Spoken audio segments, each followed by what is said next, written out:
Hello everybody. In this video, you will be learning about namespaces, classes, and objects. The agenda of my video will be what are namespaces, classes, and objects, why do we need them, and when do we use them. So let's get straight into it. First, I will talk about naming conventions. There are three types of naming conventions in C#. They are Pascal case, camel case, and Hungarian notation. Hungarian notation is excluded in my list because it's outdated and nobody uses it anymore. Now I'm going to explain how Pascal case works. In Pascal case, the first letter of every word should be capital, and as for camel case, the first letter of the first word should be small and all the other words followed their first letter should be capital. Now first I'm going to talk a little about namespaces. So namespaces are basically sets of classes. Now you may ask, how can you declare a namespace? In order to declare a namespace, first you have to type in the keyword namespace, space, namespace name, and then in the next line the curly braces in which you can declare some classes. Next, I will talk about classes. There are two types of classes in C#.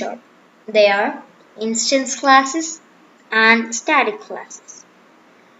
So, classes are the basic building blocks of an application. Classes are split into two parts. They are data that are represented by fields or variables, and behavior that are represented by methods or functions. Now, here I'll be talking about instance class. An instance class is accessible from an object. So this is the syntax for creating an instance class. First, the access modifier. I'll talk about access modifiers in detail in one of my later videos. That is, the access modifier is public in this case. Space, the class keyword, and class name. In the next line, you put in the curly braces, inside which you can type in methods or fields. Now I'm going to talk about fields. So what I've did here is I've declared a namespace that's called person, and then inside that namespace I've declared a class that's called program, and inside that class I've declared a field that is called name. So the syntax for declaring a field is access modifier, data type, which I will explain in detail in one of my later videos, and field name.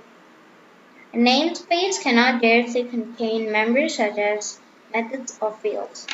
So what I've did here in this here is I've declared a namespace called person, and inside that namespace, instead of declaring a class and putting in the field, I've directly created a field, and you see there's an error.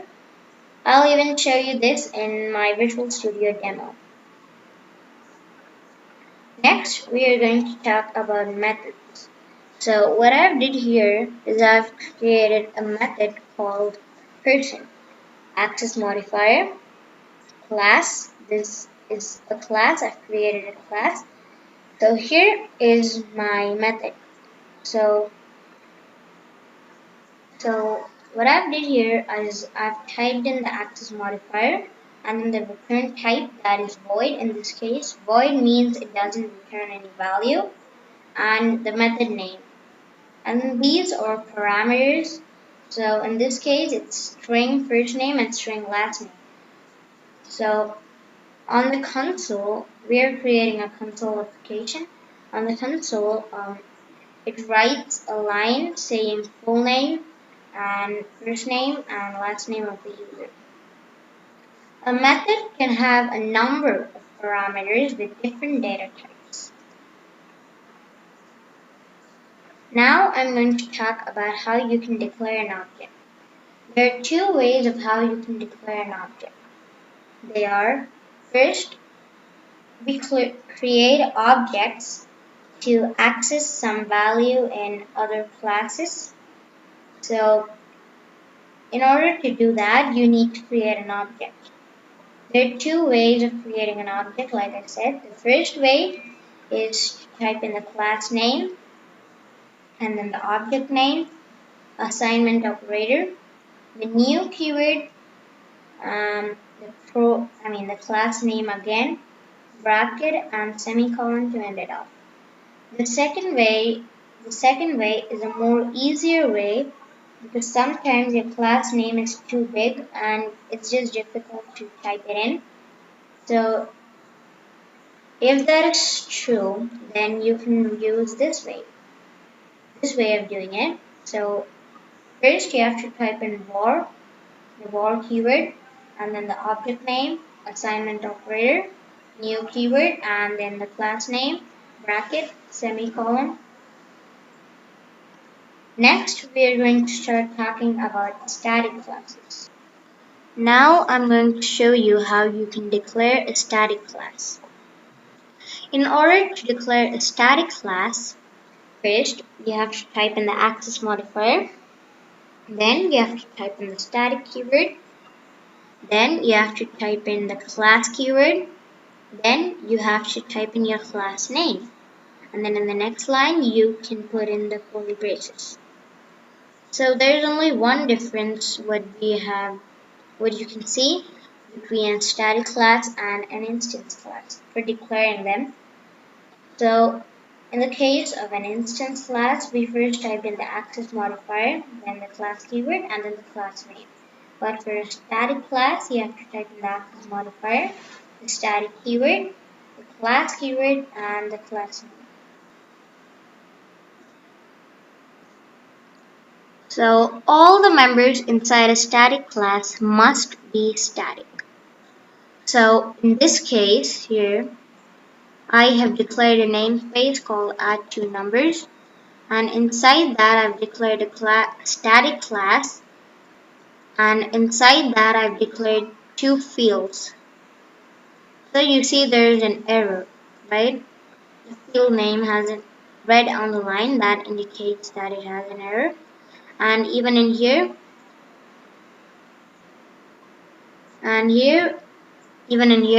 this is a method, and you see even the name of the method has a red on the line. That indicates that is an error. So to make that correct, you have to declare the namespace, and then you have to declare the class. That's a static class. And here where the error was, now there's no error because I've typed in the static keyword. All the three places. So here there's no static keyword, here there is. So that's all is the difference.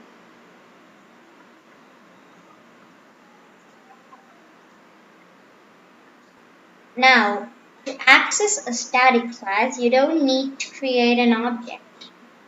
You cannot create an object of a static class. A static class can be accessed by the class name directly. A static class will create only one single instance in the memory, and this will be created by the compiler.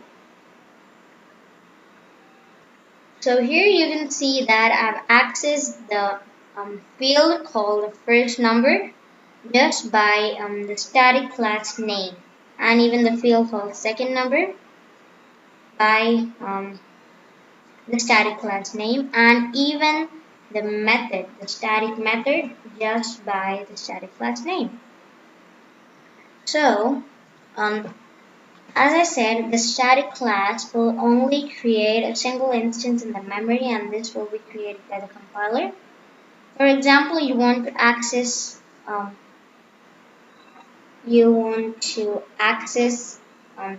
this addition static class in many classes. So you do that, but the same instance will be used again and again, and there will be no new instance created. But for instance classes, it's not the same. Whenever you create a new object for your instance class, then there's a new memory space allocated for that instance. So now you may be thinking, why don't we use only static classes? Because it's easier. You don't need to create any object and you can access it directly. So in that case, your application's performance will be badly affected because if you have so many static class instances in the memory, that will not be released by the garbage collector. But for instance classes, it's not like that. Um, the garbage collector will take care of the memory management. I will be explaining in detail about garbage collector in one of my later videos. Now I hope that I've taught you well about namespaces, classes, and objects. So you'll see all of these concepts and action in the Visual Studio demo in my next video. So that's it for this video, guys. If you like this video, don't forget to like and share this video. Please subscribe to my channel for more. Goodbye till the next video.